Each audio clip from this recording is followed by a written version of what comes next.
Three, action. Hello, everyone, and welcome to the Saaghe Fogwe podcast. If you're just joining us, we do apologize for starting a little bit late. You know, Dallas, we're not ready for bad weather. We don't know how to act when there's a little bit of rain. So we had a little bit of technical difficulties, but we're here and we're starting, and we apologize. Um, it's going to be a great show today. Again, we are bringing together people from the community to have conversations that we can have at our tabletops, round table, fireside, backyard, wherever. But sometimes we want to bring it into the studio so we can have an organized conversation about these things. So today we're talking with realtors and real estate investors. A lot has happened in the market over the last few years.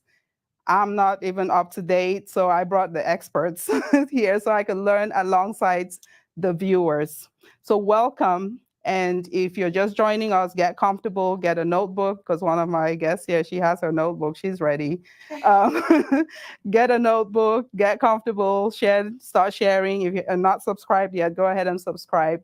But I'm going to go around the room and everyone will introduce themselves to you because we have a big panel here. But before I do that, I'm going to give honor to one of our guests who is joining virtually from Minnesota, Dr. Lesley Chinanga. Hi, Hi, Leslie. nice to be a part of this podcast, and I'm looking forward to it. That's awesome. Since we brought you up first, I'm going to put you in the hot seat so you can go ahead and introduce yourself officially to the audience. Introduce yourself, tell us your names, where you're from originally, anything you want us to know about you, background, anything. Sure, my name is Lesley Chinanga. I am originally from Cameroon, and I've been in the US for, I can't even count so many years. I went to school and graduated as a pharmacist, worked as a pharmacist for a couple of years. And then I decided that I just wanted to invest in real estate. And then in the course of doing that, I just found a new passion for it. So I started telling people that I'm licensed. And long story short, I have been practicing as a realtor for a couple of years now. And the progress I have seen is just unbelievable. And I really enjoy what I do. So I'm looking forward to continue to help people, educate people, and to be part of a podcast like this one in the future.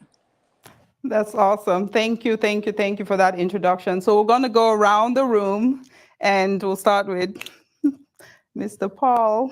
My name is Paul Ngwasiri. I'm from Cameroon. I've been in the US now, say, 5 years. I am a realtor in the community. Again, one of my objectives is to educate our community the importance of being homeowners versus renters. And I have a bachelor's degree in business information systems. So I do real estate just among so many other things that I do around. So I'm really glad to be part of this show today. Awesome. Thank you. Thank you.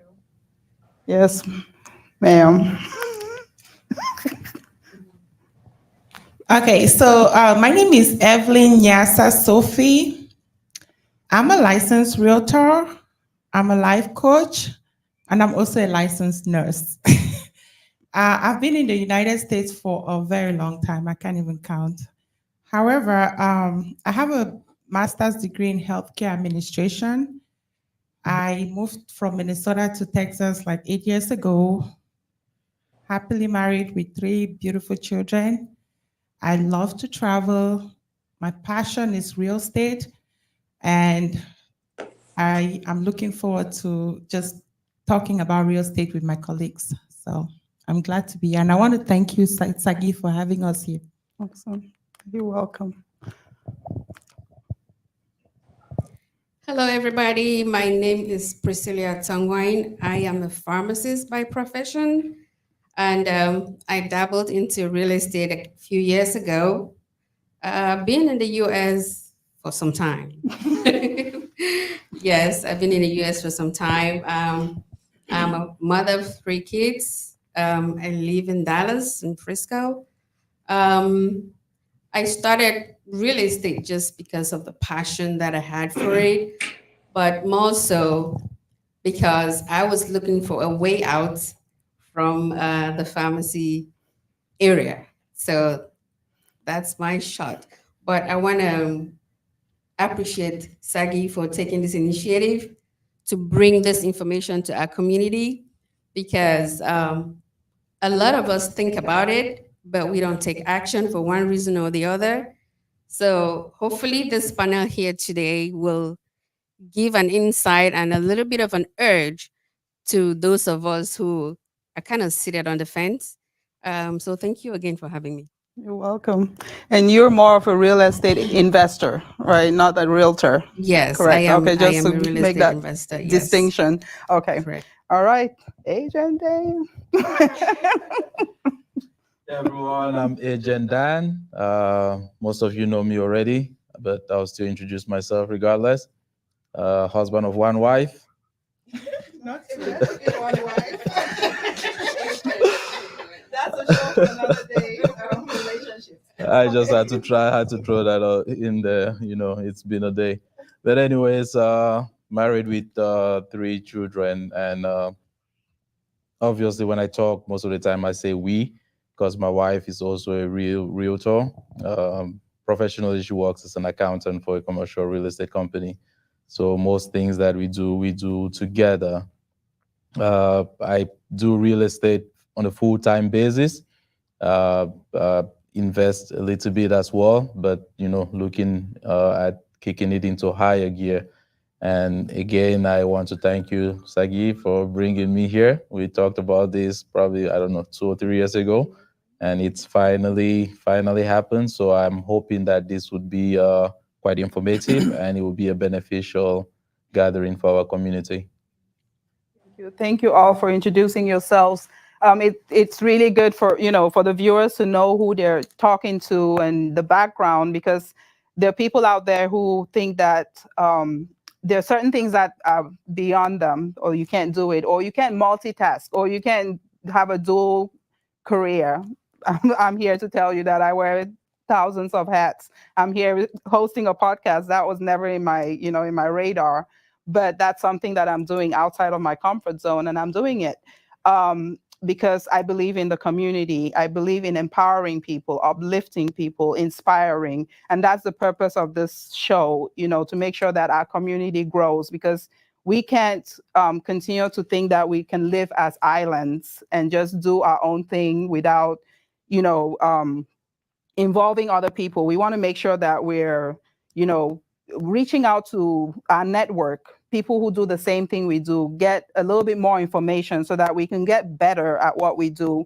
And if you leave from here with one new piece of information, that's a win, because you're going to improve yourself. Like I was telling the guys earlier, if you don't know what you don't know, you never know what you don't know until you know what you don't know. And then if you find out what you don't know, you find out who knows what you don't know, and they will make you know what you don't know. All right, so we'll go around the room. I'll ask questions randomly, just depending on every person's specialty and kind of what I know about them. I'll throw questions. I'm not, if you're stumped, hey, we're just having a conversation here. So yeah, so we'll start with Lesley. Lesley, talk to us about the market right now. Why should anybody think about buying a house right now? Oh, that's a great question. The one thing I always tell people is that there is Your volume, you sound really far. Yeah. Bring your phone yeah, closer. maybe bring the phone closer, or your device. Yeah. Is it better? It sounds low. Oh, can you hear Okay, me yeah, now? go ahead. Don't worry about it. Yeah, go ahead. All right. Okay. So there is never a good time to buy a house in the market. I always say buy a house whenever you feel you are ready. Because when you're trying to time the market, a lot of times you end up spending more money and the market may not eventually end up the way you want it to be.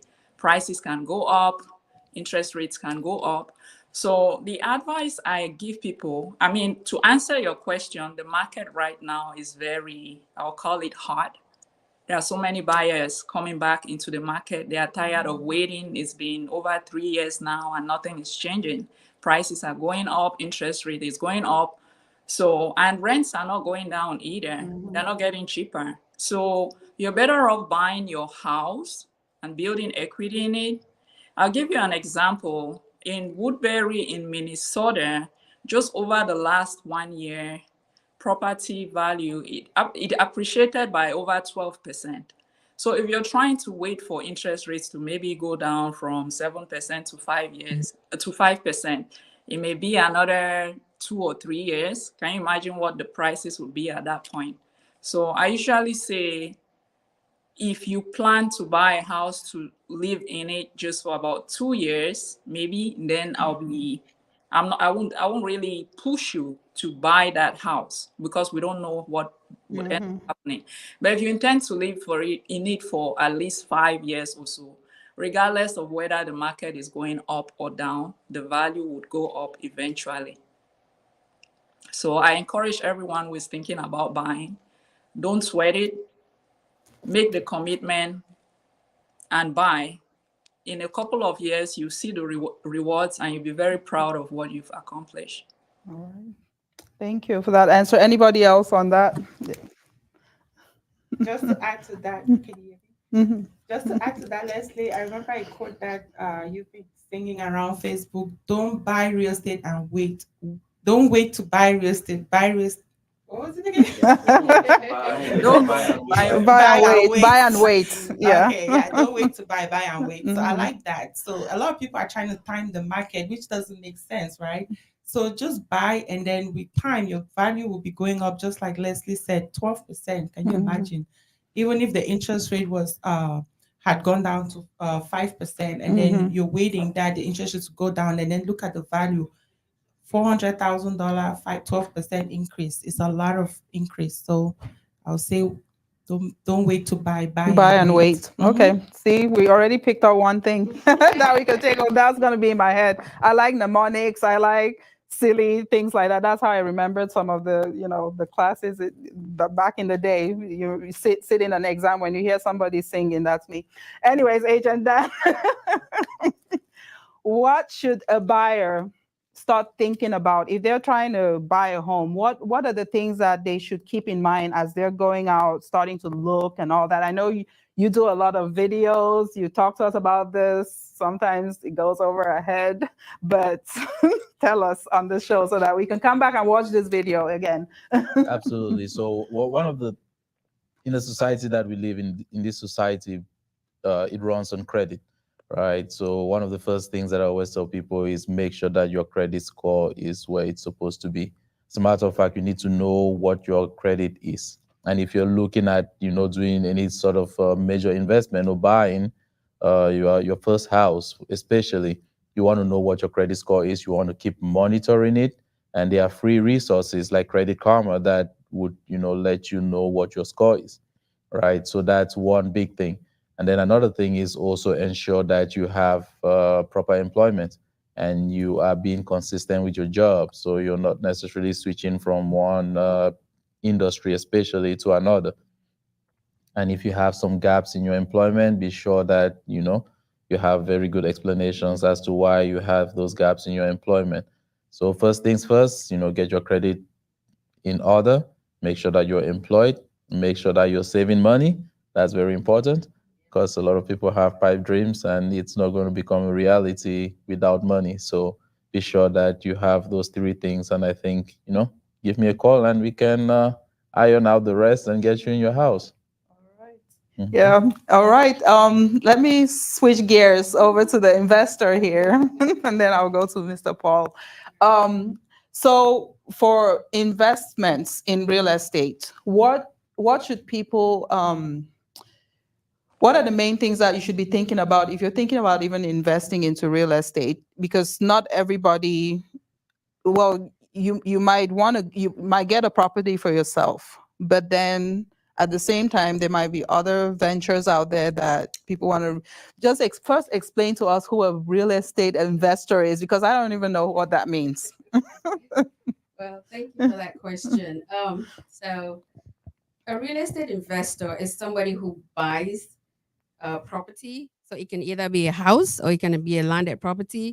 Uh, you can manage it and then you can sell it or you keep it. But the main thing is you trying to make a profit out of it.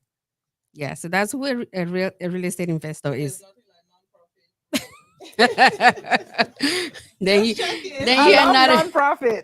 then you are not an investor if you're not thinking about making money. Okay. Yeah, but I mean, there are some people that actually go in to investment not because they really want to make a lot of money. Like I was listening to a podcast. There's this lady from Africa.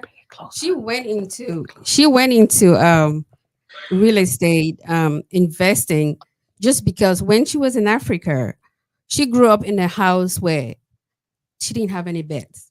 And she would move from one house to the other to you know how it is back there. So she said she made up her mind that when she is able to, she's gonna get houses for as many people as she can. Right now, have you listened to that? Please share. Y'all share. Yeah, share Yeah. that. Yeah. Right now, I think she's making like 80K a month. Yes, from investing. But even though that was not her goal. Yeah. So you can get into investing for many reasons. But in our community, knowing where we come from, I think, and knowing that we are out here for greener pastures, Mhm. there's a lot of opportunity out here for that. For instance, if you have children, like Agent Dan, he has little ones And one Take- wife. and one wife. Take for instance, let this maybe this child is 5 years old, Yeah. and you get a property. Say it's a 30-year, right? By the time that child is 35, this house is paid off, has appraised.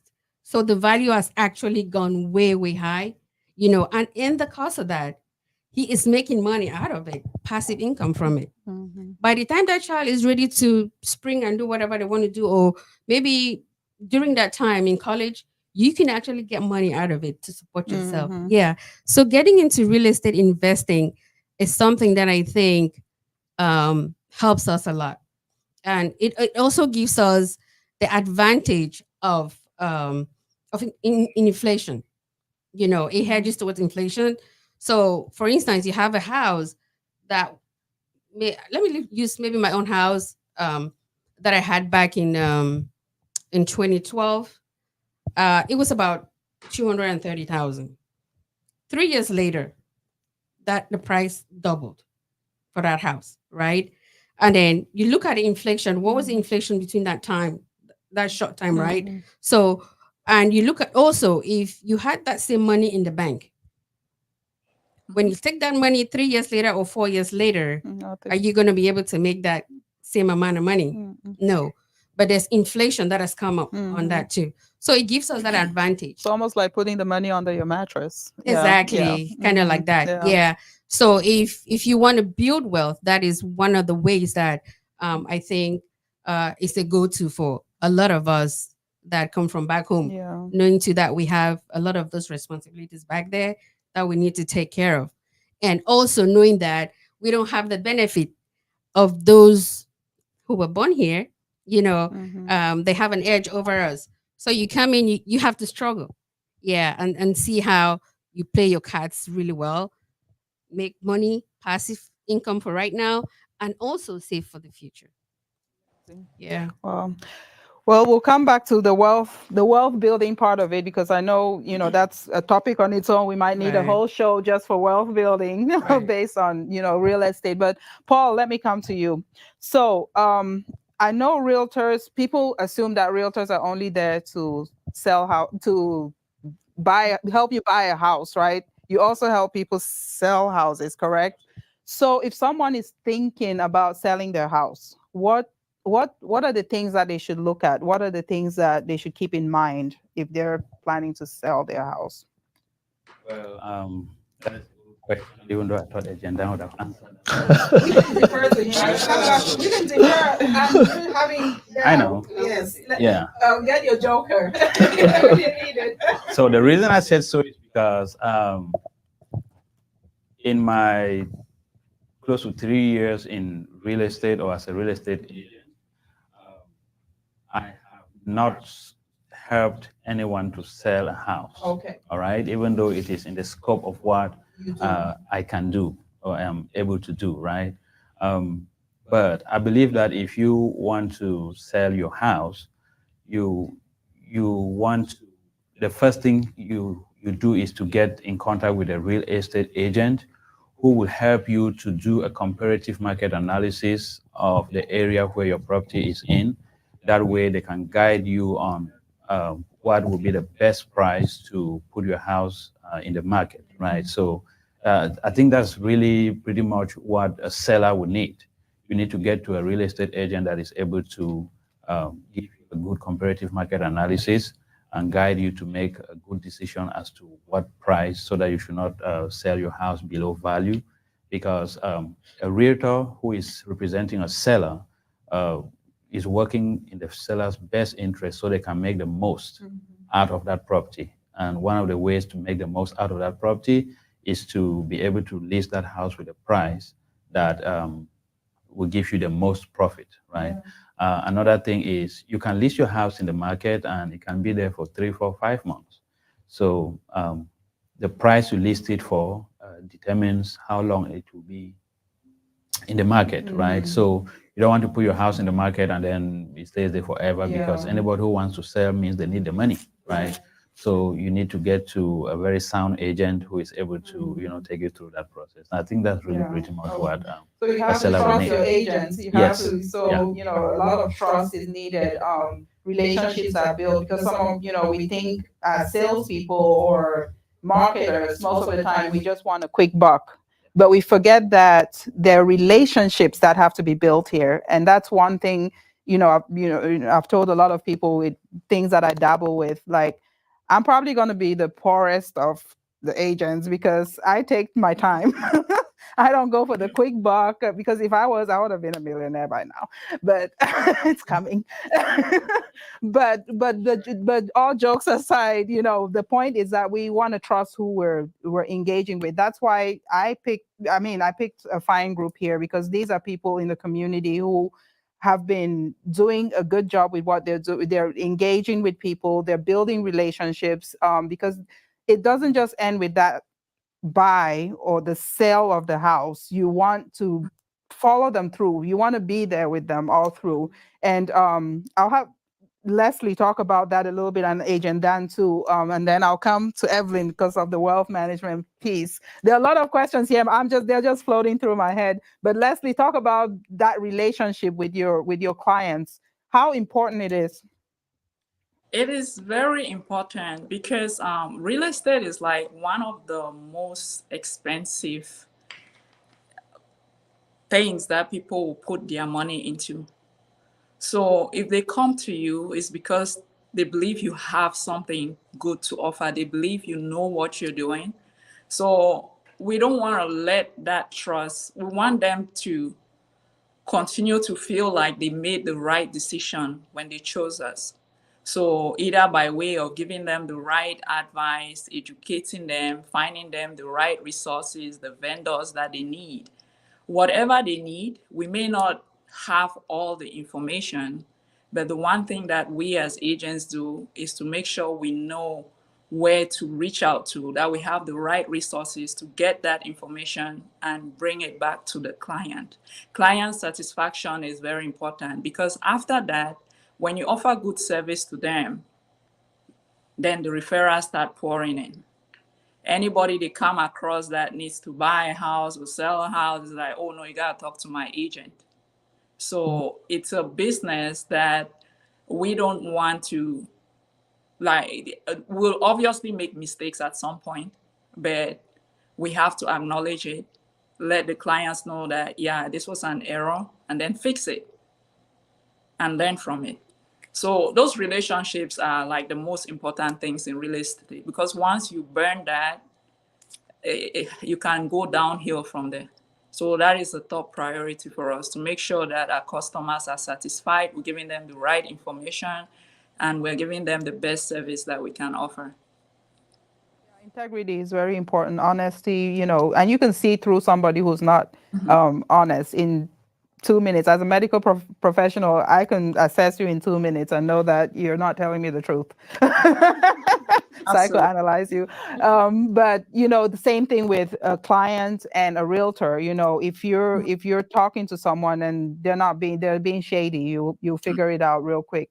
But Agent Dan, add on to that, like the relationship piece. Take us through that, that process with a client, because you've done videos on it and you're actually shown how you've gone through the whole process. So just add on to that for a little bit, because that's very important. That piece, I think, is very important.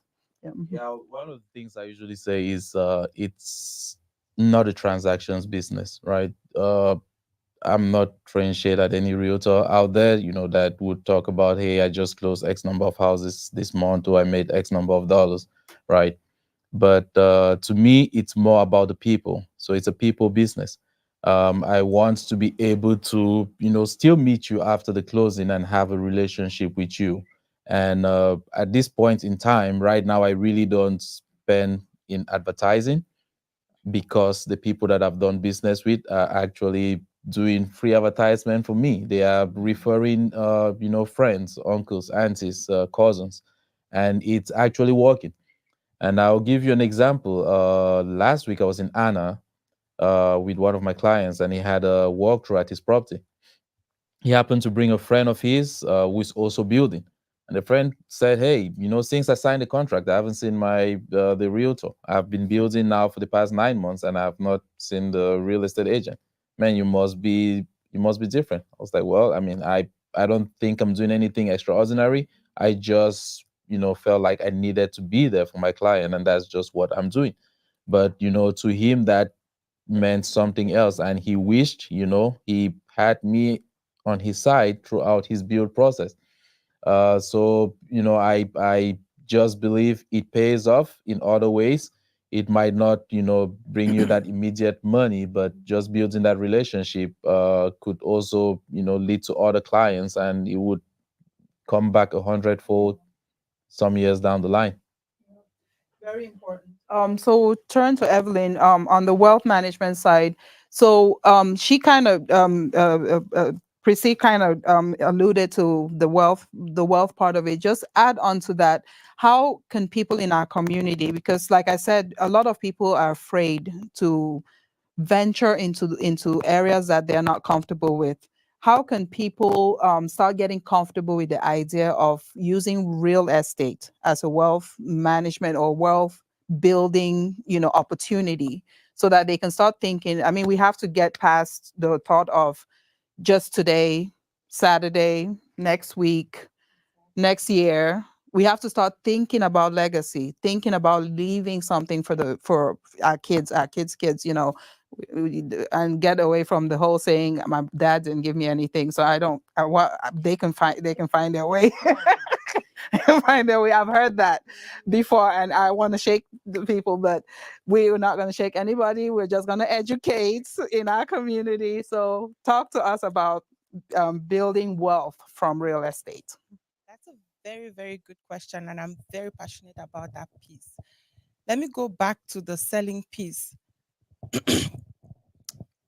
What took me to real estate, I became an investor by mistake. We had a house in Minnesota that we were actually trying to sell. And me being over Sabi, I told my husband I can sell it myself. Please, I would tell my audience out there, don't ever try to sell your house by yourself. So sale by owner. There's a website called for sale by owner. Please don't do that. Because when it comes to real estate, like Lesley said, that's the biggest asset, one of the biggest assets that you ever own. When you make a mistake, you actually lose thousands of dollars. I luckily did not end up selling my house because I didn't do it the right way. As I said, I wanted to do it by myself. And then I realized that, okay, that was not the right way as God speaks to you. I found a realtor. We did all the prep work and everything to sell the house. We put it on the market. It didn't sell, which was just God's will because it never ended up selling. We moved to Texas and now we needed to buy a house. I didn't know that if you own a house, you could actually still buy another house. That's how naive I used to be. So I was telling my husband, like, how are we going to get another house when that one in Minnesota did not sell? He's like, well, let's talk to a lender. a lot of people are afraid to actually call a lender and ask questions. Please ask. So we called the lender, and then they told us is what's going on with the one in Minnesota. We said we put it for rent. And it's like, oh yeah, and then you can actually buy another house in Texas. So that's how we ended up buying our second house in Texas. And then we realized that after just about a couple years of that house in Minnesota, the value actually skyrocketed. I mean, it went so high because after a couple years, it was like 100,000 more than what we would have sold it for, which was just a blessing. And I'm like, wow, this real estate thing can be real. So, so I said, I want to know more about real estate. And the best way to do it was to just dive into the game and start learning about it. I got my license. I started buying properties in Texas. So there's so many different types of loans out there. So don't be afraid that, oh, my condition, I might not be able to qualify for a loan. You could. So just talk to a realtor and they'll connect you to a lender, and that lender will be able to tell you which loan will work for your situation because every situation is different. That's what I want to say. And then coming to your question about the wealth building piece, real estate is the number one way that people build wealth. There are so many other ways, but real estate is actually the fastest. As I said, within 2 years, our house in Minnesota grew almost $100,000 more than what would have sold it a couple years behind. So we could not have saved $100,000. There's no way we could have done that with everything that's going on. So generational wealth, please think about the future. And a lot of people, they just think about today. Oh, I want to wear brand name stuff. I want to drive the best car. What about your children? What if you get old? One thing that I'm very passionate about is the idea that a lot of us Africans, we go and invest in Cameroon. I'm not saying that we should not invest in Cameroon. I'm saying that think about the generation you're living in America. When your kids grow up, are they going to go live in your house in Cameroon? Or are they going to go and collect rents from that house in Cameroon? So please, and it's really, I mean, it can be really, I don't know, when you see people living in a small apartment and then they tell you how they have a mansion in Cameroon, I'm like, are you ever gonna go stay in that house in Cameroon, or are you just gonna just keep building it for the gate man or the caretaker to take care of it? So please, let's start thinking ahead. When you, I mean, you came here for a reason. America is a land of opportunities. There's so many opportunities here. Please, let's first fix where we are and become stronger where we are so that we can go back home and help those that are back home rather than trying to do two things together. And the number one thing that I notice from my clients that they have bad credit, when I see their credit, they've charged it, shipping containers, buying things to sell in Africa. I'm like, oh, and you're living in an apartment. So please, let's work on that piece and try to get ourselves comfortable. Think about the children that we're having in America. Think about what we want to leave for those children, and then we can go from there. It's a whole segment, yes, and I think I think we'll definitely have this conversation again, and even bring on people with different views, because you have people who are on the other side. It might end up being a debate, right? No fighting in Tory Day. Tory Day. We don't have insurance. We don't have insurance to break fights off. Sorry, and we're peaceful people, peace loving. So yeah, we might have a whole segment on that, because there are even topics about whether people want to be buried in America or buried, topics like that, because, everybody has their view, and there are people, everyone has their goals in life. Someone's goal might have always been to build a mansion in Cameroon. So you can't take that away from them. But we're just here to educate. Nothing we're saying is to throw shade on anyone. We're just educating here, and making sure that our community learns something from what we're talking about, and use it the you can. So I have a general question, and anyone can answer. So you want to answer? Okay, you want to add? Okay. Let me add to what Evelyn just said in building wealth. As a real estate investor, there are a lot of ways that you can build wealth, by owning those properties. Let's take, for instance, you have your own house. You were able to buy a house for yourself, and you've lived in that house for a few years, just like Evelyn said. When they moved here, the house had appraised 200,000. That is a lot of money. And now you're thinking, okay, if I want to become a real estate investor, where do I get this money from to even start? You know, now you have the house in Minnesota. That's what is called. Let me not go into those terms, but you can actually go to the bank and tell them, "Hey, I have this much equity in my house in Minnesota, and I'm thinking of getting another property, and I would like to put it for rent." So you take that money from that account from your house, put it up here, you get a new property, and then you put it out for rent. Now, your house in Minnesota is still appraising, it's still building, right? Now you got a second property here.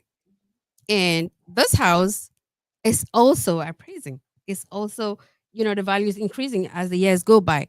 But you also have renters in the house. These renters are actually paying your mortgage for that second house, and you making passive income off of it. So now think about that. Instead of just letting that money be there, now you have a win-win Minnesota, you have a win-win Texas. You're planning for the future. You have a house that you can actually borrow off of in the future, and you're also making money in the now. So that's one big way that we can get into investing. Another way is flipping. Yeah, flipping houses. Yeah, you buy a dilapidated house, you renovate it. He knows better. You renovate it, put it in a really really beautiful state, and then you sell it. Still from that 200,000. That house in Minnesota is still there. Now you're making double the money or even triple. Now you're building wealth. You take that same money, you put it as a down payment for another house. Just think about it, right? It just keeps going and going and going. Yeah, there's no stop. So you just keep accumulating and the money comes up. But you have to be strategic on how you want to do this. You have to first of all tell yourself, hey, this is the game I want to get into. And you be serious about it. And like you said, the first thing, most important thing is your credit. Yes. In this country, if you don't have credit, nope, you can't do anything. Yeah. You cannot talk to anybody. So if your credit is good, and maybe sometime we'll get into that segment on how to help people improve on their credits. Yeah. If your credit is good, you can do anything in this country. Yeah. They just see your credit, and the type of chair you sit on is different when your credit is good. When you have 800 credit, your chair is more comfortable. Yes, they call you sir. They don't just call you Dan or Paul or Evelyn, no, or Lesley. They call you sir. They bring you coffee. All right, I'll go to Lesley again. So licensing for people who are out there, even thinking about getting into real estate to be a realtor, because I hope that you guys don't think that you're the only ones who can do this. Oh, absolutely not. There should be Everybody room for other people in the community. So how do people go about even getting that getting licensed for it? And then I've always thought about it, and it's a question that I've meant to ask. When you're licensed in Minnesota, can you only do real estate in Minnesota? Are you only licensed in that state, or can you get licenses in other states? about getting licensed. I mean, there are some courses that you have to take. I believe there are 3 of them in Minnesota. I took mine through Kaplan because I didn't want to read by myself. But even if you decide to do it on your own, there are different courses you can take. The cheaper ones, they give you the material, you study it, and then take your exam. And then you have the more expensive ones that you have, like maybe an in-class lecture, or you do an online lecture or lesson. But however you choose to do it, after that, there are 2 exams that you take. And once you pass those, you are licensed. For me, I'm only licensed in Minnesota, but in order to be licensed in other states, I need to take their state exam. So I don't know. I think that answers your question just briefly. No, just But people. anybody can get into real estate. You just have to have a passion for it and be dedicated to what you're doing, and you'll succeed. We're not saying everybody should just jump in now and start trying to be a real. That's not what we're saying here. It's not everything is meant for everybody to do. Like I know my limits. I know my limits. Yeah. There is a tax saving strategy if you are actually active in real estate, which is one of the motivation that got me there. When my husband explained it, he's a tax guru. So okay, there's like if you're active in the real estate field, like a realtor, and you can prove a certain number of hours that you put, your 750, you got that. So when you can actually prove that you do real estate, and one of the ways actually getting your license and selling to other people, or you can actually have a short-term renter and be actively managing that short-term rental by yourself. That's going to prove that you're an active real estate person, and then you can be able to use your losses from your investment properties to offset some of your income. So that's one way of saving for taxes. So that's a motivation that I tell my clients, because I have a few clients that I coach on how to grow wealth. One of them will be Family business. Hey, see, we're keeping in the so family. if I you love want to get it. your license, go get it. And as Lesley said, each state is different, but there are some few states that you can actually be licensed, like in a state and practice in two states. I don't remember at the top of my head, but most of the time, if you have an active license in Minnesota and you move to Texas, you don't have to start afresh. There are just a few courses, a few things that you do, and then write the exam and apply for the license for that state. Okay. But sometimes you can actually have a couple states that will allow you use the same license. Because I'm thinking in terms of, the medical field, we have to, you can have you can have your main license. Like right now, I'm in that process. I'm opening my practice. So I'm kind of trying to get licenses for other states. So yeah, so I was curious about that for other people, just in case they need that. Paul, talk to people about how beautiful being a realtor is, like the schedule. I mean, like, why? Why would anybody want to do it this? All right. So again, that's very interesting. A question. I keep giving you these interesting Yeah. He's right there. He's right in front of you. I like them. It's absolutely beautiful to be a real estate agent. Before I move forward, the person who inspired me to join real estate is AgentDan. Awesome. All right. Nice. So AgentDan. That's So going to be another question coming up Yes. around mentorship. yes. So yeah, I'll have a lot to say about mentorship from AgentDan. So yes. So AgentDan brought me to real estate, and one of the things that made me feel like I should be in real estate is because when he explained to me what happens in the field, I felt like, well, this might be something that I'll be good at because I love meeting people. I love to talk. I love to travel. And I've only met him twice. But Okay. I told you about assessing him. Right. 2 minutes. Give me just 2 minutes. I like to meet people. I like to create relationships, like you all had mentioned relationships here, and that is just the beauty of real estate, being a real estate agent, right? Because you have a chance to meet people from different backgrounds, people who think totally different from the way you think. Our ladies are always very interesting when we have to go around showing them homes because they will be like, well, you see, I really love this house, but I wish that the master's room in that house was in this one. In this one. So you can move it over. So yeah, so Nice. it makes it very interesting. And what really interesting for me is the relationship part. Yeah. Getting to know people can open you up to more opportunities than just getting real estate business, right? It is a people business, and I really love that. I really feel fulfilled when I get to talk to people, get to know them, know what they're going through, and then I can give a little advice on one thing or the other away from real estate, and then I can also learn something from them, right? So it makes me understand that, hey, the way I'm thinking might not just be the only way. There could be another way to do the same thing, right? So just being able to meet people, interact with them, know their thought patterns, shapes you a lot as a person, and that's really what I enjoy in real estate. So if you're a people's person, I believe that being a real estate agent is going to be a good one for you. Awesome. That's awesome. Yeah, let's jump into that mentorship thing. I don't want that question to go away. I'm always about mentorship. If anybody knows me, I'm all about, if you know something, you help somebody else who is interested in that thing to, hold their hand. Because I know when we were back in school, you had to cover your work, during the test. Oh, yeah. So don't copy the answer. You got in trouble for somebody looking over your shoulder.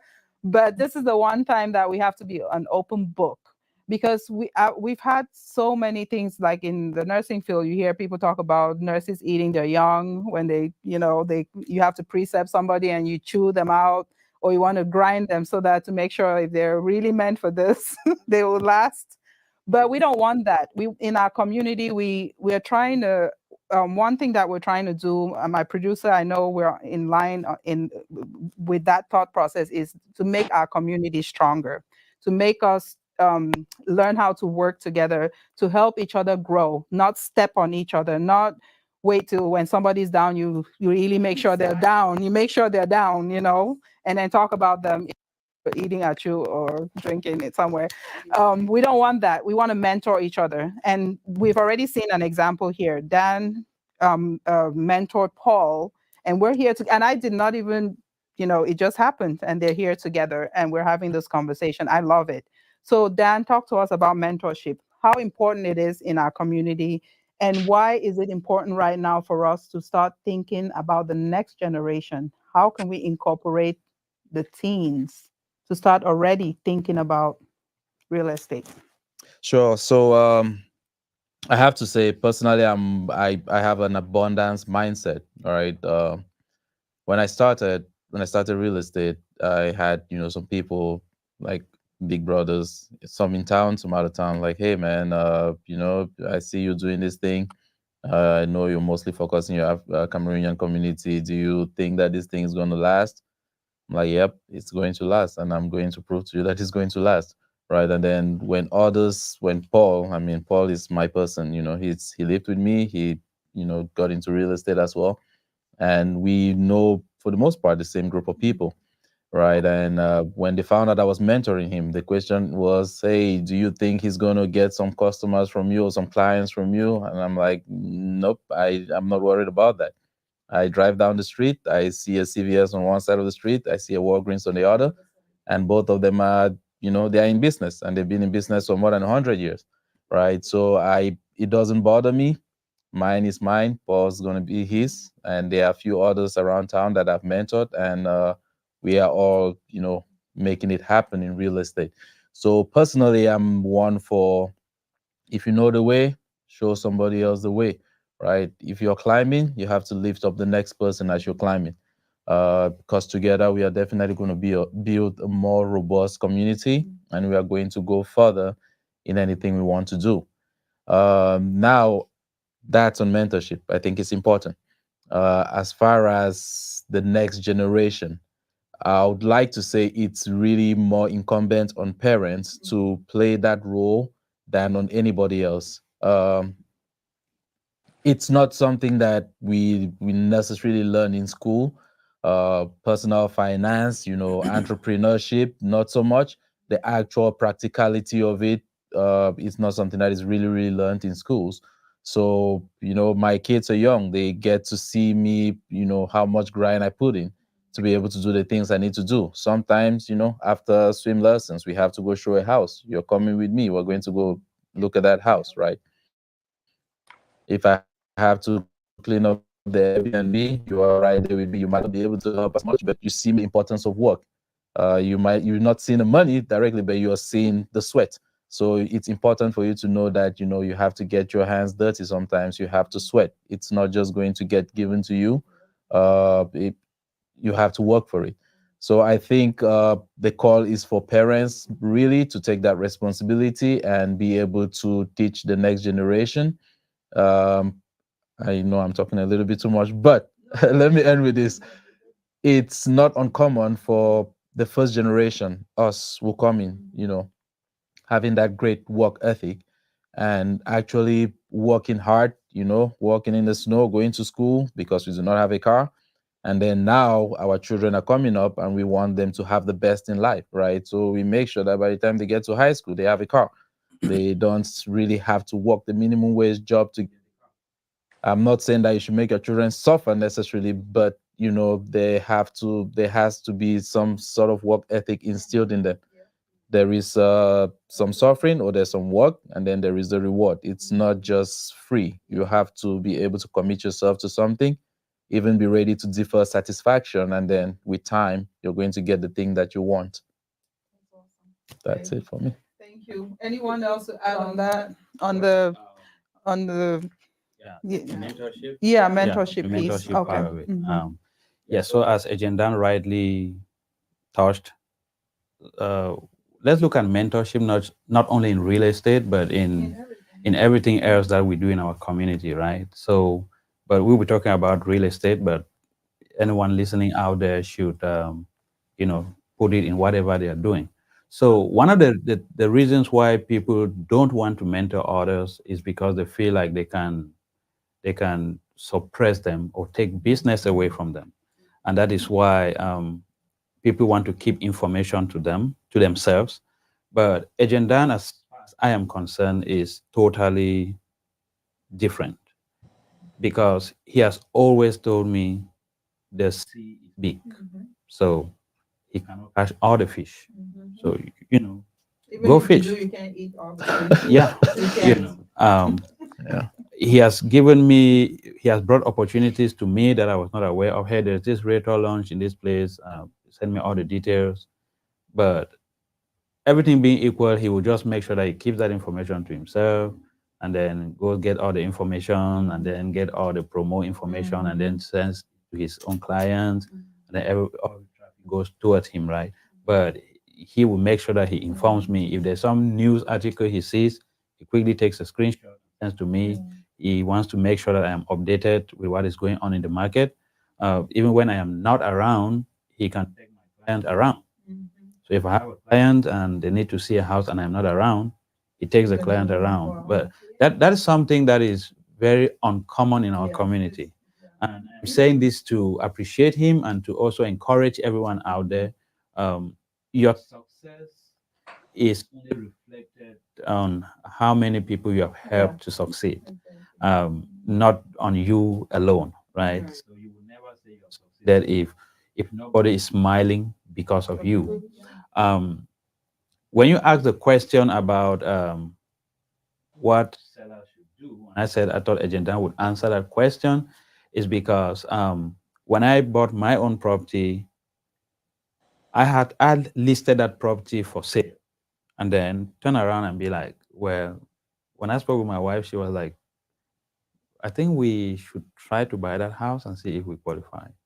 So when we went in and applied, the pre-approved house, we qualified. Then there was conflict of interest because I was buying the house in my wife's name, and so I was going to be her realtor.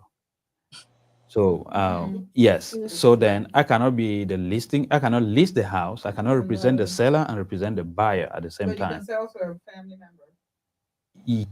Well, Yeah, You Yeah, could. I can sell- You can represent both the Yes. buyer and the seller at the Yes. same time. Yeah, but I you can couldn't- buy it, you can sell to Yeah. okay. So I could represent my wife as her realtor, but then I could not represent the seller at the same time as their own realtor because I want my wife to get the best price, Of course. and I cannot also want the seller to get the best price, right?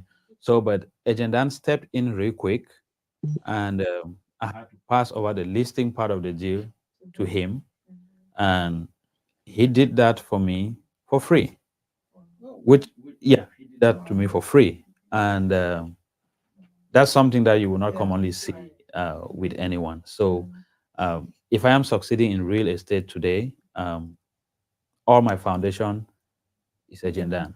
And not many people even thank the person who brought them to an opportunity. Most of the time, you're like, I want to thank the little people, the people I stepped on to get to the platform. You know, so that's amazing. Yeah, yeah. Yeah, yes, yes. Happiness and through And even when I was putting this together, when I reached out to him, there was no hesitation. Like there was no, because you get nervous when you're trying to bring people together, who do the same thing. Because you see that a lot in many industries where you want to bring people who do the same thing together and they're sitting over there not talking to each other or acting like, we can't be in the same room. No, our community has to grow out of that. We have to. And the reason I say that is because I watch some of these real estate agencies out there who come together, who are families, who come together, they bring people together. Our community can do that. We can do that. What stops us from building a massive agency? What stops us from doing that? We're talking about wealth building here. We have talked about owning, like halls. I've been in Dallas for almost 19 years, and they talked about owning this event center. By now, we should have had like 5 event centers that we can rent out to people and own it. I'm talking about owning the land, owning the building where we're not paying mortgage or rent to anybody. Why can't we have that? We can. You're talking about abundance mindset. If the things that are in this head, if only they could be, I mean, they're on paper now. Some of them are on paper because my last show, I talked about one of my visions is to have a center, a resource center, as a nonprofit. That's why I keep talking about nonprofit. So would real estate investors invest, like if I'm wanting donations, a building, would they be investors who can donate that? And it's a tax write-off for them. So those are things that I'm thinking about. Even this studio that we're in, there can be investors out there who see what he's doing and they want to gift a building.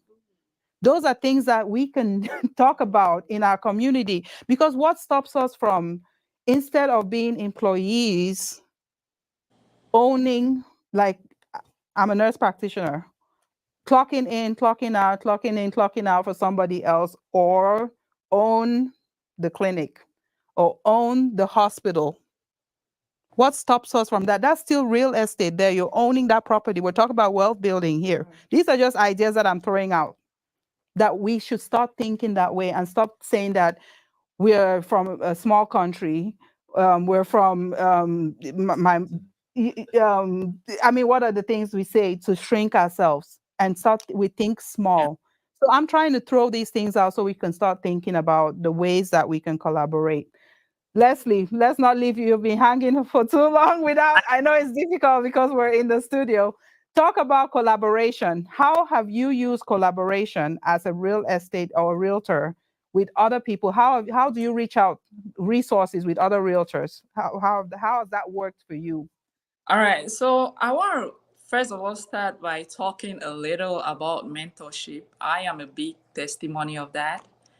When I got my real estate license, I was still practicing as a pharmacist full time, and then I got laid off. I'm like, severance pay, 6 months. What am I going to do with all this time? So I said, I'm going to find one of the top agents in my brokerage. I don't care if I make any money. I don't care. I have to learn it the right way and get to the top really quickly. So for those 6 months, I was in the office 5 days a week with him, about 8 hours a day. We're doing cold calling. I'll be on the phone and I'll be like, you sound like you just woke up from sleep. How about you stand up and talk so your voice can sound authoritative? Like baby steps. So how far I have come today is because of the mentor that I had. We'll go out to showings together. We go out to listing presentations together. And then he walked me through and then he'll be like, okay, now it's your turn. I need to watch you do this. I need to see how you do this. And then he'll give me feedback. So that is how I learned. And it's like, now we need to start advertising. That real estate industry is now all online. you get your business online. And I didn't like cold calling that much. So I was like, oh, I don't mind being online. And that's how we started producing ads. We put it up there. And then it got to a point where we didn't have to be doing any more cold callings because people watch what you're presenting and they come to you. They send they send clients to you. So mentorship is very, very important. I have a lot of people who approach me all the time. I see what you're doing. I would like to be an agent. What do I need to do? And I tell them. A lot of people have told me, can you mentor me? I'm like, not as much as I was mentored. I'm still learning myself, but I can give you the help that I need. Now, in terms of collaboration, the way we interact with the people we come across matters a lot because you don't know when you would meet them again and how you will need them. For example, the lenders. We normally have our preferred lenders, but it's usually not one.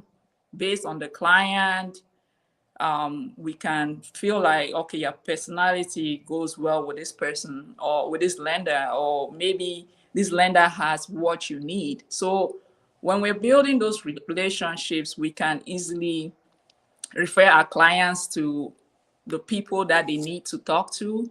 We have a lot of resources like, hey, I need a stager. I'm like, okay, I know this person who can stage. I need somebody who can come paint my house.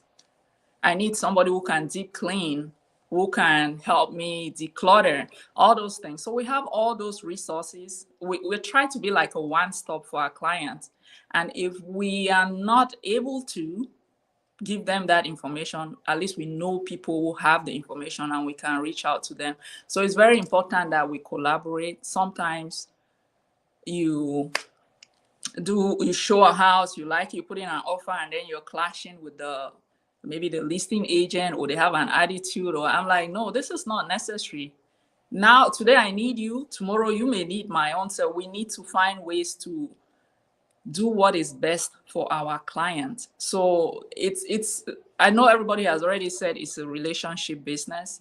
That is what should be our top priority in this business that we are doing today. Awesome. Thank you. Yeah, I mean, we keep saying that because it's important, the relationship part. And that's why we're here. We're building relationships because this right here might be a board of directors for my resource center. You never know. So we're always recruiting, always. All right. So let's talk about, Yeah. Oh, yeah. No, you're good. You're good. This is what it's a roundtable discussion. Yeah. I wanted to talk about this crap mentality that we have, and it's what is killing us Africans. In as much as we want to move away from the blame, but I want us to look at where it all came from. And I would point a finger to our colonizers. They came in, they divided us pieces, make us fight against each other to get what we want to get, or just to survive, right? But that was back then. Now we are in a completely new era. Why are we still holding on to that? I mean, look at where we are. We are in the United States. We have all this opportunity. We have learned. Why can't you share your knowledge? Shake off all of that and just share your knowledge. Okay, see the way they're growing, right? See the way they are growing. But we are stuck in the past. We are stuck with the blame game. I mean, it's time for us to just leave that, look at the future, and tell ourselves we need to make this change. Because the more we remain there and keep playing the blame game, keep the crap mentality, oh no, he can get that if I can't get it. We're not going to go anywhere. And that's why we are stuck. So I just want to, anybody that is hearing, please, let's learn and let go of all of that. If we cannot let go of all of that, we're not going to move ahead. Yeah. I see. Okay, you're talking about mentoring. If he did not have that heart, and she talked about it too, if the people that you worked with did not have that heart, you wouldn't be here. You wouldn't have achieved anything. right? So see what it's doing to us. It is positive building. So I think we should just, I mean, if it starts from Agent Dan or starts from your mentor, right? It can go to yours. It can go to mine, and then it builds up. And you give back. Yeah, you give back. Don't get mentorship and don't give You hold back. You it. give back. Like Paul now will sit on it and be like, I'm breaking the bridge. I've Right. crossed. Like I got it. I've seen the Right. promised land. The rest can Exactly. die. Exactly. No. And you don't have Pass to be it in that on. field. Yeah. Okay, like the person who helped me with my first house, who introduced me to the person that I bought my first house from, the renter, she's not even into investing. She heard about it and she told me, my friend Niga. She told me about it, and I'm like, oh yes, I'm ready. I'm gonna jump in. You know. Then the second thing I wanted to talk about was about bringing our kids into this. If those of us who are in this, we have kids that go to school, middle school age, high school. I have my 16-year-old and my oldest son, he's 19. When I go to my real estate investing classes, it doesn't matter where. Sometimes I'm like, boy, you take a day off of school, okay? Come with me. Yeah. If it's a weekend, cancel all your activities for this weekend. We're going there, right? We're gonna be in there for 2 days, 3 days, and we're gonna listen. And at the end of the day, like, wow, mom, so people can really do this, you know. So even though maybe I don't have the money now to get them those houses, the seed has been built. Yes, his mind, yeah, his mind has changed. Now my oldest, he is so excited. He's like, mom, you know what? The wholesaling thing that we learned about, I've started talking to people about it. Yeah, Sean. I've started talking to people about it, you know. So that's how you start. Then my daughter, the last time I went out just house hunting, she's 11. I took her with me. Now she's like, well, mom, I want to become a realtor in future, you know, but not necessarily, right? It just broadens their idea. So just introducing those things to them, telling them the advantage of this, they're still gonna have to do what they want to do, you know, if you want to be a doctor. Just like I'm a pharmacist, you know. I mean, I still practice pharmacy, but when it gets to that point where I'm done with it, I'm gonna be done, just like she did, you know. You're a nurse practitioner, doctor, whatever, you know, when it gets to that point and you're like, okay, no, I just want to stick with real estate, you already have the idea.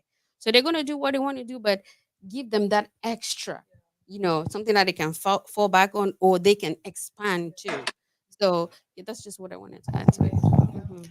I know we've talked a lot about this mentorship thing. Actually, I want to put it out there. I have a coaching program for people who want to become millionaires.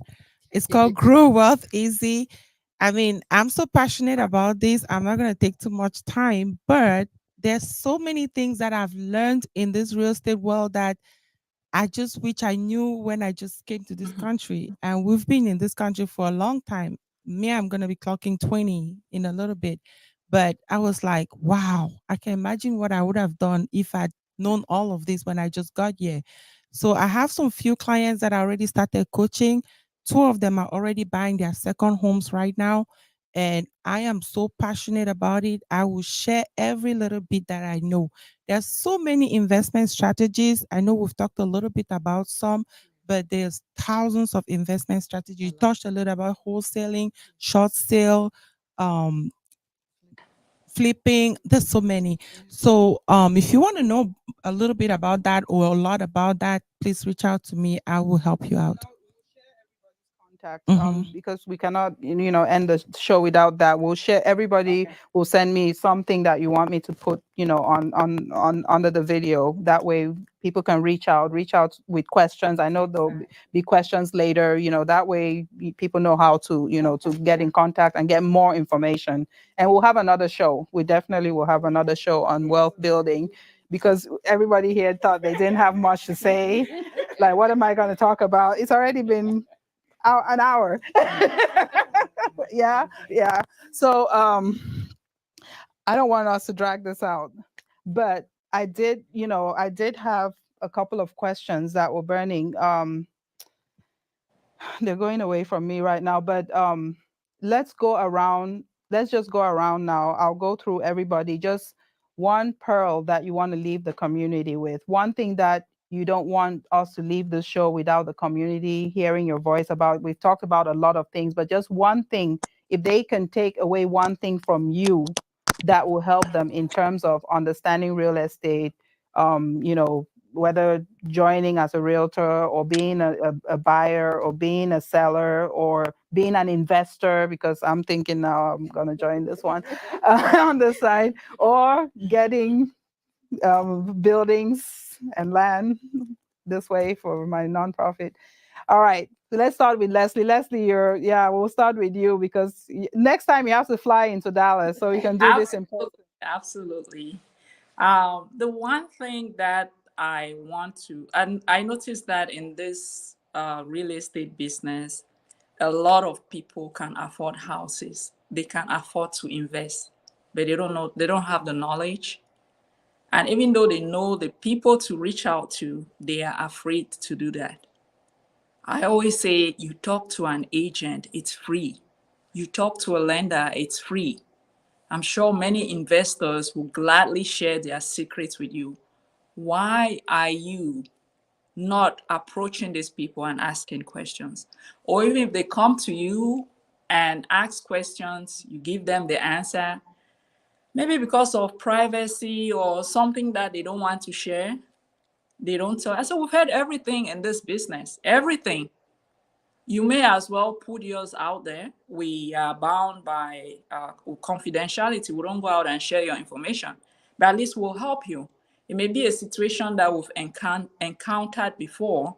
I'll tell you, oh no, that's an easy problem. You just have to do this, and then everything will be okay. But people are just afraid. They are afraid to make that call, and it's costing them time and money. So my advice to everyone will be, reach out to your realtors, reach out to them, ask the questions that you have. If they don't have the answers, they will find that answer for you. And before you know it, you'll be succeeding in this industry, buying houses, investing. And it's not every question that we have answers to. Sometimes we learn from the client, or we may say, oh, I think this is what, and they'll be like, no, I tried that already, it didn't work.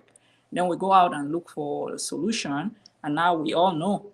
And then you can succeed in doing what you were hoping to accomplish. So just reach out to the lenders, reach out to the realtor.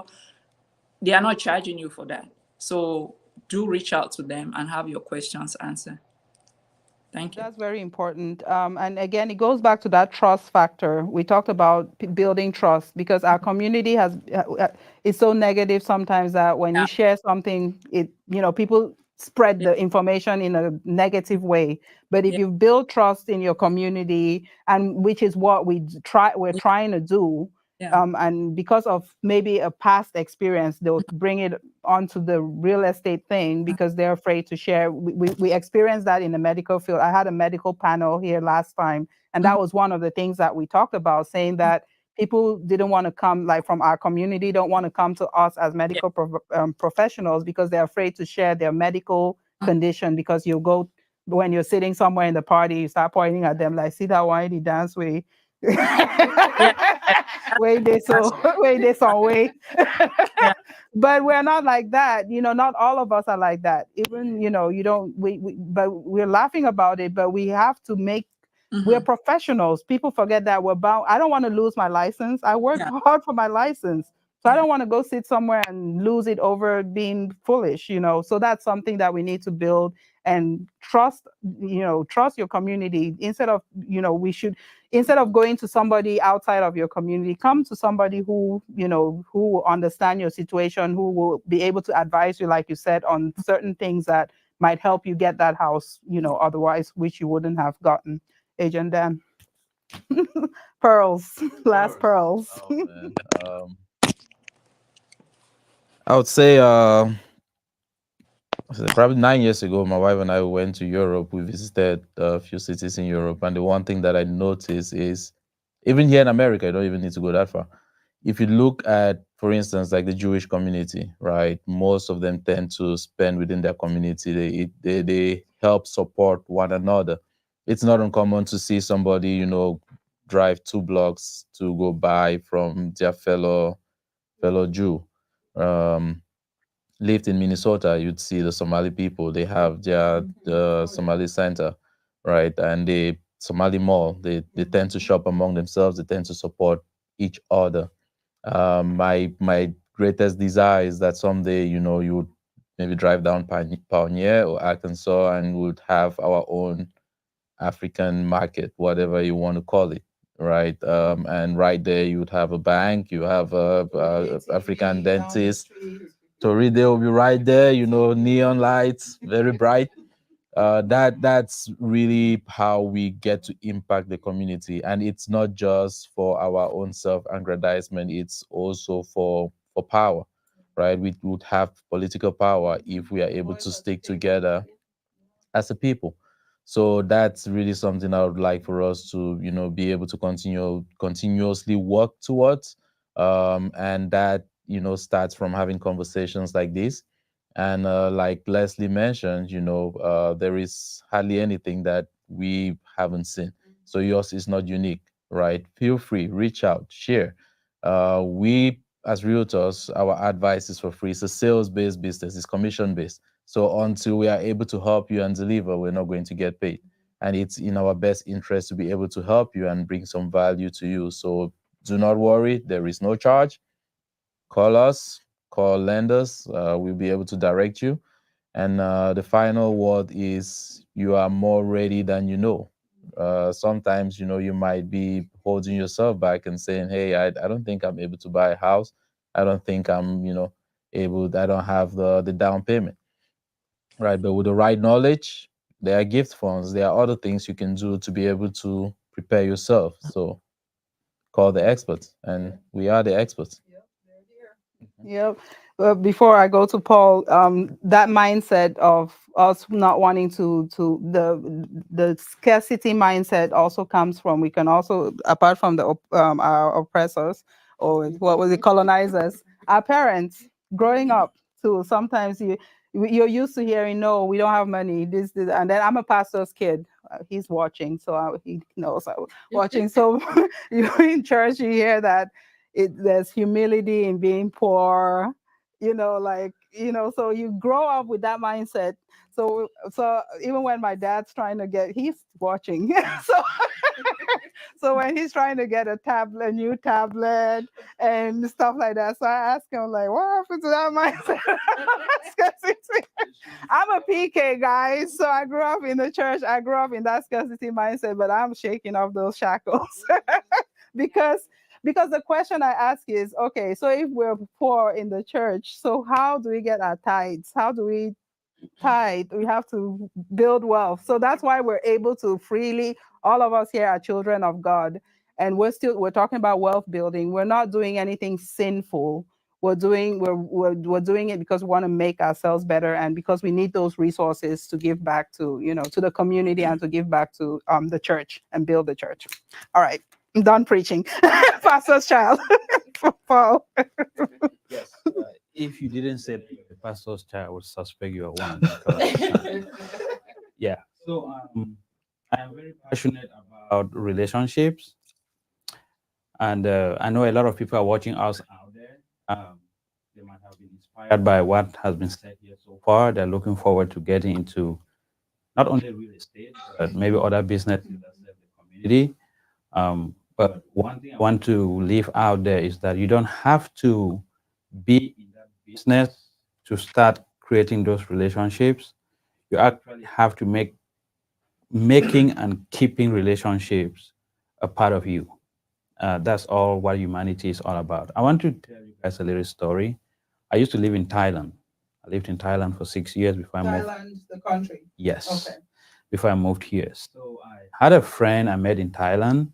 We were there together, and at some point I bought a camera. Say in 2017, I bought a certain camera for about $1,000 equivalent. So I used that camera just for 1 week. Then he begged that camera from me. Went with his fiancée to the beach, and then they were in the sea, and then waves came on, and that was it. At the time, with our condition in Thailand, he was not able to afford $1,000 to pay me back. So, but he explained to me, and I understood. And you know, being a child of God or a man of God, I I was like, well, this could have happened to me as well. So, and I understand that he doesn't have this money to give me. So, unlike every other person would be like, you have to pay this or heaven will come down or all of that. So I had to let it go. I let it go. And that didn't affect our relationship in any way. I moved to the US and then he later moved to the US. He was in Maryland. We kept communicating. We didn't say anything about the camera thing anymore, right? Like we've moved on, right? Few months ago, he told me that he wants to move to Texas and he wants to buy a house in Texas and he wants me to be his agent. All right. He got here, long story short, Agent Dan helped me at one point to take some pictures and send to him when I was not available. Long story short, he got here, we did business, closed the property, and what I made from that deal, I don't want to call a figure, but could pay my mortgage for over a year. Now, that is nothing compared to $1,000 that I would have used to, bring down that relationship, and I was going to lose that business and any potential referral that might have to come from that, from that he's closing, right? When I first came here, I used to work in Amazon. I noticed a little girl, and I suspected that this lady is from Cameroon. I greeted her. She is French speaking. So her shift started when I closed. So anytime I went out, I stopped at her kiosk and I said hello. And then she asked for my number. We exchanged numbers, and that was it. I stopped working with Amazon a long time ago. When she got married, I didn't even know she got married, but she was my friend. So I was posting my real estate stuff on my Facebook and stuff. She's following. She got married, and her husband wanted to buy a house. And she was like, I know somebody, we work together in Amazon, and he is a real estate agent. Can we talk to him? Boom. They called me, and I got them a property, and that was just because of relationship. And that's it, right? So it is very important to relate well with the people you see, because you do not know where you will need that person, and you do not know where that person will need you, right? So this is a message I'm passing out to everyone who is watching, that do not wait to be in business and then try to get business by, I'll call it, pretending to keep relationship. Make it a part of you, even if it is the other person benefiting from that relationship. Be happy because you are able to make another person happy, and you do not know how that can turn around to be a blessing to you tomorrow. So that is a message I'll send out to the community. Thank you. Yeah, I like that. Mhm. Yeah, that's a very beautiful message.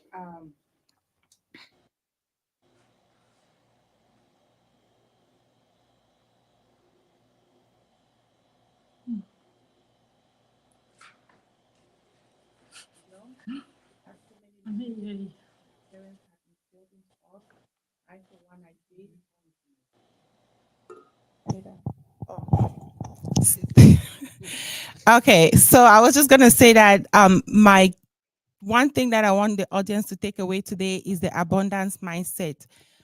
We all have some limiting beliefs that we are all working on. As Agent Dan said, the sea is really big enough for everybody. So we have to believe that we can also make it no matter what, no matter how many people are in this business, you can also still succeed in whatever business that you're doing, healthcare, real estate, whatever. So, and the money mindset, sometimes I think it's a taboo in our community to talk about wealth or to become wealthy. It's very important. If you get to know the people in this country, like the Oibos, they do talk about wealth with their family. They talk about wealth with their kids.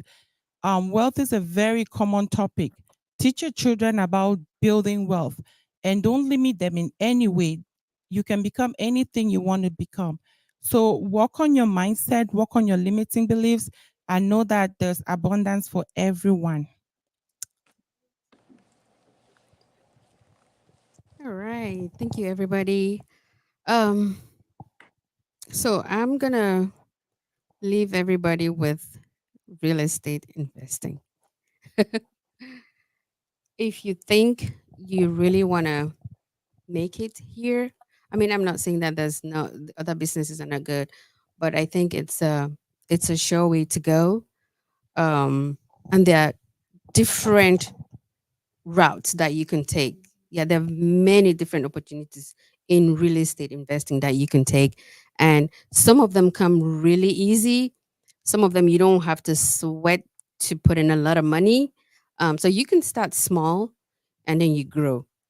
But the most important thing is you putting away the fear, because there is that fear in a lot of us. Yeah. Just put it, if you ever thought at one time, man, I like real estate. Uh, just take the bold step. I know it might be the information that we've given out here might be daunting, or what you hear out there might be daunting.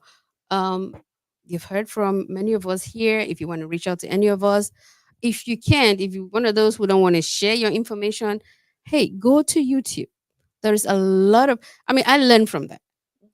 Even though I went to classes, but I also went to YouTube. I listened to a lot of podcasts. Just go there and you will get a lot of information. But the main thing is for you to take that first step. You know, I got the first house, like I said, my friend introduced me to it.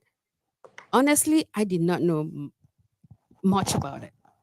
But as soon as I made up my mind that, okay, I wanted to get it, then I started learning. I started asking questions. And then even up to now, I don't know a lot. I am still learning. So the thing is, just make up your mind, put away the fear. You can do it. You think you only have $5,000 in your account? You'll be surprised what the brokers, in the bank will tell you that you can afford. So if you ever think about it, go get pre-qualified. Go get pre-qualified. You'll be surprised. So just take that bold step. It is something that I think, I mean, not everybody, but I think it's good for so many of us to get into. Yeah. So Oh, thank you. Oh my goodness. I told you guys today's show was going to be special. I've learned so much today. After living, people were saying they didn't want to say how many years. I'm almost 29 years in this country, almost clocking 30. So, and I keep learning every day. I've never sat here like, oh, I know it all. If I knew it all, I'll sit at home. I would not bring experts here. I'll just come here and talk by myself. But the show is not about me. So I want to thank every single one of you out there. I know we didn't get to questions. I will go through every single question. If I can't answer it, these guys will.